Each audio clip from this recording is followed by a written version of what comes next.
Hello friends, আজ তোমাদের সাথে শেয়ার করব আমি বাড়িতে মাটন রান্না করলে কীভাবে ফাঁকিবাজি উপায়ে তা করে থাকি। চলো দেখে নিই।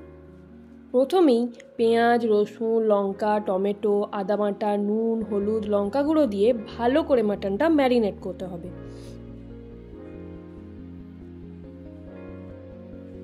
তারপর কিছুটা সর্ষের তেল ভালো করে গরম করে মাখিয়ে নিতে হবে ওই ম্যারিনেট করা মাটনটাতে।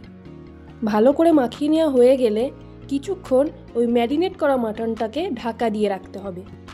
তারপর কড়াইতে সর্ষের তেল দিয়ে সেটি ভালো করে গরম হলে তার মধ্যে ম্যারিনেট করা মাটনটা দিয়ে ভালো করে নাড়াচাড়া করে নিতে হবে।